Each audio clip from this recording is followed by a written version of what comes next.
Bersosialisasi adalah kunci keberhasilan mantan jurnalis ini untuk membentuk bank sampah dan menanamkan pemikiran tentang manfaat pengelolaan sampah kepada masyarakat. Jadi berbicara masalah sampah, sebetulnya kalau bicara masalah sampah, bicara masalah lingkungan, itu kan tergantung kepedulian. Tidak berbicara kaya miskinnya seseorang atau tinggi atau rendahnya pendidikannya, tetapi masalah kepedulian. Nah, sebagai warga Kota Makassar, kami punya kepedulian untuk itu dan saya bikin lembaga yang membantu masyarakat tadi untuk bagaimana nafas Undang-Undang 18 ini kita coba memberikan lebih banyak ke masyarakat. Baginya, edukasi adalah hal yang penting dan itulah yang diperlukan masyarakat. Ya, jadi saya merekrut teman-teman, adik-adik dari bawah, dari kampus, jadi motivator. Jadi Makassar ini punya motivator. Lembaga kami punya motivator yang turun melakukan pendampingan. Karena yang dibutuhkan masyarakat kan edukasi, memberikan pemahaman kenapa kita harus kelola sampah. Itu saja dulu. Cara berkomunikasi dan bersosialisasi yang terus dikembangkan oleh Sahar bersama dengan para fasilitator dan motivator pun berbuah manis. Tidak hanya lingkungan yang menjadi bersih, namun masyarakat pun sadar akan bahaya sampah jika dibiarkan menggunung. Kepedulian itulah yang harus ditanamkan dalam diri setiap masyarakat. Sebagai warga harusnya peduli dengan wilayah ya. Sementara di tempat-tempat lain itu berkembang ya, lebih bagus. Nah, kenapa kita tidak bisa seperti itu? Kita juga harus bisa. Sekaligus membantu kan pemerintah programnya ya, seperti itu. Berarti di sini dulu banyak sampah ya, Bu? Iya. Dulunya kan di sini sangat kotor ya. Oh iya. Mungkin karena ini adalah tanggung jawab kita sebagai masyarakat. Karena selama ini mungkin masyarakat selalu melempar tanggung jawab kepada pemerintah. Padahal sebenarnya sampah itu adalah tanggung jawab kita.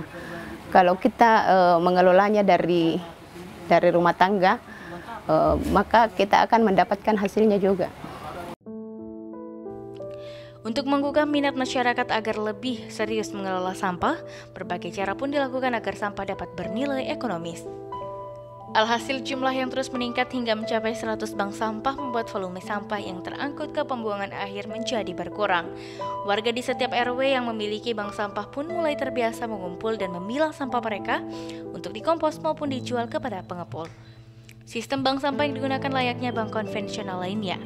Uang penjualan sampah kerap tak langsung diambil oleh masyarakat, namun dicatat ke dalam buku seperti tabungan. Nah, konsep bank sampah ini menurut kami dan teman-teman juga penggiat bank sampah nasional, ini salah satu solusi yang sangat mumpuni lah. Karena kalau kita berbicara masalah pengangkutan kendaraan lain, kemudian berikutnya, bank sampah ini juga sebetulnya dengan adanya bank sampah bisa membantu pemerintah mengurangi biaya operasional pengangkutan. Contohnya, bayangkan kalau satu kelurahan ada bank sampah, di mana sampah-sampah plastik, kertas dan sebagainya sudah dimasukkan ke bank sampah. Artinya tidak masuk ke kontainer, tidak masuk di tempat-tempat sampah yang dipajang di pinggir jalan itu, tidak masuk ke situ.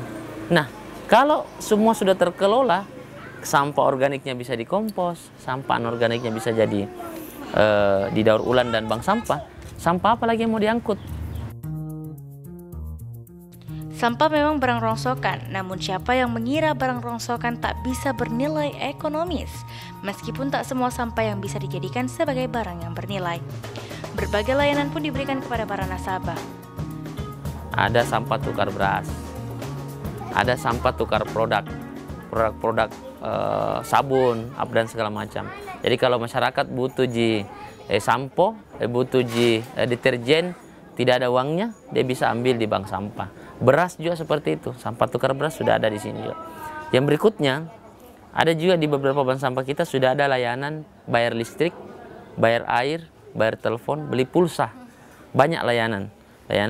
Kemudian ada bank sampah kita, binaan kita di Pulau Lelai, itu sekarang sudah ada sampah tukar air galon.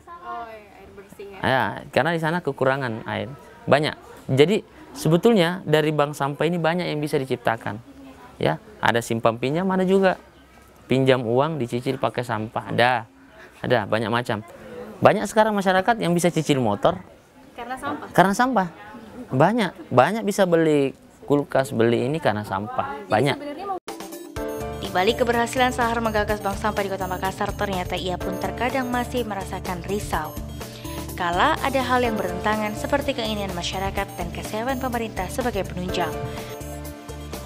Apabila ada keinginan masyarakat ini tidak bisa terpenuhi di sini, yang misalnya keluhannya sini anggarannya belum ada dan segala macam. Masyarakat menginginkan. Jadi yang kena kita dua-duanya itu.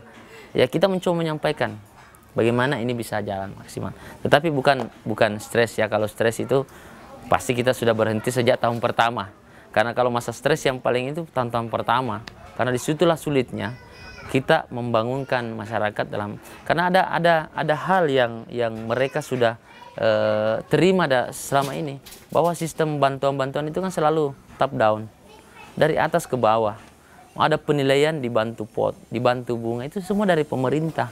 Jadi rasa memiliki masyarakat tidak ada. Terlepas dari segala kekurangan, setiap sesuatu yang dilakukan memang membutuhkan perjuangan untuk mendapatkan hasil yang maksimal. Kini masyarakat yang sadar untuk mengelola dan ikut dalam program bank sampah pun merasakan banyak manfaatnya. Ya, makanya saya kasih inovasi kepada masyarakat untuk berinovasi bagaimana supaya barang yang selama ini dia kumpul bisa naik harganya melalui daur ulang. Biasa dari perkelompok, tapi ini saya sendiri yang anu. Ibu jual? Iya. Berapa Bu? Biasa saya jual 100, tergantung dari besarnya kecilnya. Kenapa mau malu? Nah, saya lagi biasa kalau pi jalan santai, pi pungu-pungu, kenapa mau malu uang itu? Oh, iya. Nah? Oke, makasih Bu. Iya.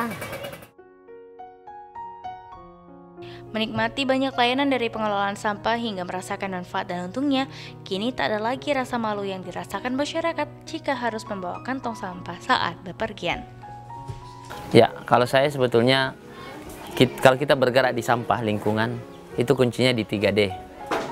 Ya, dimulai dari diri sendiri. Maksudnya diri sendiri, kalau kita makan permen tidak ada tempat sampah, kita kantongi dulu. Ya, jangan buang sembarang tempat. D yang kedua adalah dimulai dari hal-hal yang kecil. Kalau tidak bisa kita bikin bank sampah di wilayah kita, jadi kita nasabah bank sampah dulu. Mari kita jadi nasabah bank sampah. Artinya kalau kita menjadi nasabah bank sampah, muncul dalam diri kita untuk melakukan pemilahan dari rumah. Terserah mau kita tabung di mana kita punya sampah, yang jelas kita sudah menjadi orang yang peduli.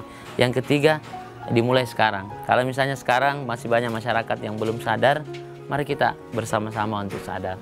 Tetapi sekali lagi pengolahan sampah ini memang harus betul-betul diselesaikan dari sumbernya.